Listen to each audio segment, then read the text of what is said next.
ମୁଁ କାହାଠାରୁ ଭଲ କରିବି କ'ଣ ଫରକ ପଡ଼େ, କିନ୍ତୁ ମୁଁ କାହା ପାଇଁ ଭଲ କରିବି ବହୁତ ଫରକ ପଡ଼ିଥାଏ।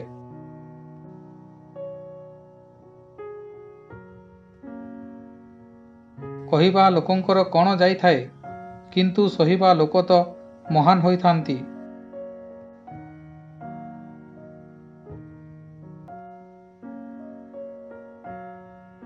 ଜୀବନର ସ୍ୱପ୍ନ ବି ଅଜବ ହୋଇଥାଏ। ଗରିବମାନଙ୍କୁ ସେହି ମହଲର ସ୍ୱପ୍ନ ଆସିଥାଏ ଯେଉଁଠାରେ ଧନୀମାନଙ୍କୁ ନିଦ ଆସିନଥାଏ।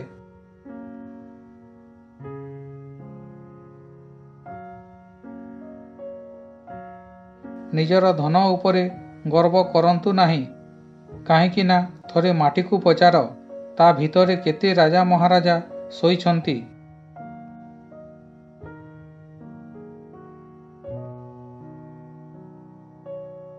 ସମୁଦ୍ରକୁ ବହୁତ ଅହଙ୍କାର ଥିଲା, ମୁଁ ସମସ୍ତଙ୍କୁ ବୁଡ଼ାଇ ପାରିବି। ଏତିକି ବେଳେ ଗୋଟିଏ ବୁନ୍ଦା ତେଲ ତା ଉପରେ ପଡ଼ିଲା ଓ ଭାସିବାକୁ ଲାଗିଲା। ଏହା ଦେଖି ସମୁଦ୍ରର ଗର୍ବ ଓ ଅହଙ୍କାର ଭାଙ୍ଗିଗଲା।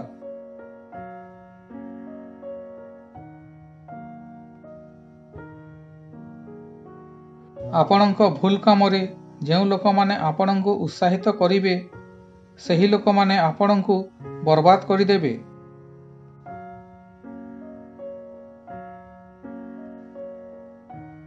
ବର୍ଷାର ପାଣି ଓ ଆଖିର ଲୁହର ଅନୁଭବ ସେମାନେ ଜାଣିଥାନ୍ତି ଯେଉଁମାନଙ୍କ ଘର ମାଟିର ହୋଇଥାଏ।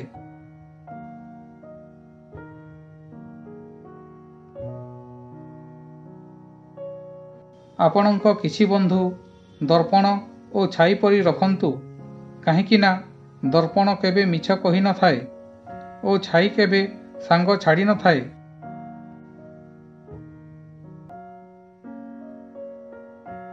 ସବୁଠାରୁ ଅଧିକ ସ୍ୱପ୍ନ ସେହି କଥା ଭାଙ୍ଗିଛି କି ଲୋକେ କ'ଣ କହିବେ।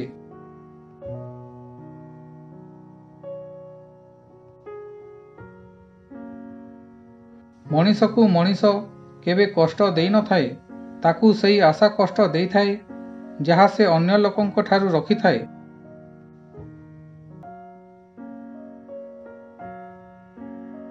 କୌଣସି ଲୋକ ଏତେ ଧନୀ ହୋଇନଥାଏ ଯିଏକି ବିତିଯାଇଥିବା ସମୟକୁ କିଣିପାରିବ ଓ କୌଣସି ଲୋକ ଏତେ ଗରିବ ମଧ୍ୟ ହୋଇନଥାଏ ଯିଏକି ତା ଆସିବାକୁ ଥିବା ସମୟକୁ ପରିବର୍ତ୍ତନ କରିନପାରିବ।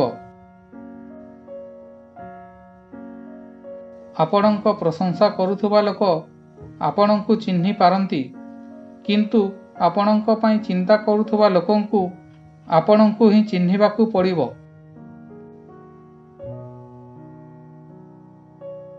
ଯେତେବେଳେ ଆମେ ସମ୍ପର୍କ ପାଇଁ ସମୟ ବାହାର କରି ପାରିନଥାଉ, ସେତେବେଳେ ସମୟ ଆମଠାରୁ ସମ୍ପର୍କକୁ ବାହାର କରିଦିଏ।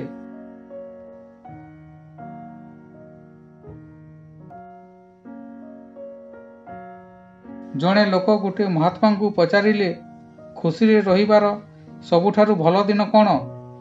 ମହାତ୍ମାଟି କହିଲେ, ମୃତ୍ୟୁର ଗୋଟେ ଦିନ ଆଗରୁ। ଲୋକଟି ପଚାରିଲେ, କିନ୍ତୁ ମୃତ୍ୟୁର କୌଣସି ଦିନ ଠିକ୍ ନାହିଁ।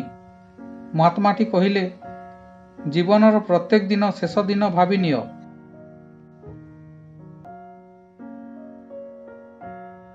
ଅନ୍ଧାରରେ ଯେତେବେଳେ ଆମେ ହାତରେ ଦୀପକୁ ଧରି ଚାଲିଥାଉଁ, ଆମ ମନରେ ଏହା ଭାବିଥାଉଁ କି ଆମେ ଦୀପକୁ ଧରି ଚାଲୁଛୁଁ, କିନ୍ତୁ ସତ ଏହା ଥାଏ କି ଦୀପ ଆମକୁ ନେଇ ଯାଉଥାଏ। ଦୁଇଟି ଜିନିଷ ଗଣିବା ଛାଡ଼ିଦିଅ, ନିଜର ଦୁଃଖ ଓ ଅନ୍ୟର ସୁଖ। ଦେଖିବ ଜୀବନ ବଞ୍ଚିବା କେତେ ସହଜ ହୋଇଯିବ।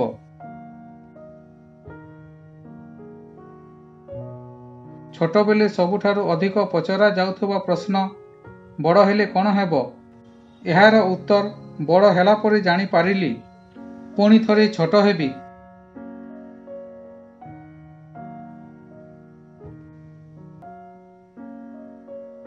ଆଜିର ଭିଡ଼ିଓଟି କିପରି ଲାଗିଲା କମେଣ୍ଟ କରନ୍ତୁ। ଭଲ ଲାଗିଥିଲେ ଲାଇକ୍ ସେୟାର କରନ୍ତୁ। ପ୍ରଥମ ଥର ଦେଖୁଥିଲେ ସବସ୍କ୍ରାଇବ୍ କରି ବେଲ୍ ଘଣ୍ଟିକୁ ଅଲ୍ କରନ୍ତୁ। ପୁଣି ଦେଖା ହେବ ଆଉ ଏକ ଭିଡ଼ିଓ ସହିତ। ଧନ୍ୟବାଦ।